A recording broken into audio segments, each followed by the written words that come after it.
जंगल के किनारे एक छोटी सी झोपड़ी थी। उसमें एक बूढ़ी औरत अकेली रहती थी। जिंदगी गुजारने के लिए वह जंगल के फल खाती और पास बहती नदी से पानी और कभी-कभी मछली भी ले आती। एक दिन बूढ़ी मछली पकड़ने नदी किनारे गई। अचानक उसकी नजर एक घायल अकाब बाज पर पड़ी। बूढ़ी ने फौरन मछली छोड़ दी और उस पक्षी को अपनी झोपड़ी में ले आई। उसने बड़े प्यार से उसके जख्म धोए, मरहम पट्टी की और घास फूस पर लिटा दिया। कुछ दिनों की देखभाल के बाद अकाब बिल्कुल ठीक हो गया। वह उड़कर आसमान में चला गया, लेकिन थोड़ी देर बाद वापस आया और बूढ़ी के पास बैठ गया।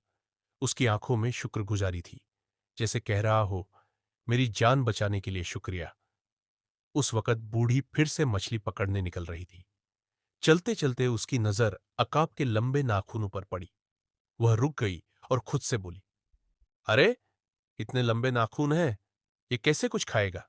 ऐसे तो ये भूखा मर जाएगा। यह सोचकर बूढ़ी ने उसे पकड़ लिया और धारदार वार से उसके नाखून पंजों समेत काट दिए। फिर इत्मीनान से मछली पकड़ने चली गई। आकर उसने देखा कि अकाब जमीन पर चुप पड़ा है। बूढ़ी मुस्कुराई और बोली, बेचारा थका होगा, सोने दो। वह भी सो गई।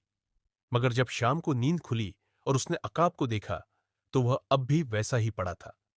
बूढ़ी उसके पास गई, सोच रही थी कि शायद सो रहा है, लेकिन असलियत यह थी कि बहुत खून बह जाने की वजह से वह मर चुका था। बूढ़ी ने सर पकड़ लिया, शर्मिंदगी और अफसोस से भर गई। मगर अब क्या हो सकता था? उसकी नादानी ने एक कीमती परिंदे की जान ले ली थी। मोरल सीख, अच्छे इरादे काफी नहीं होते, समझदारी और सही ज्ञान भी जरूरी है। बिना सोचे समझे की गई भलाई कभी कभी नुकसान पहुंचा सकती है।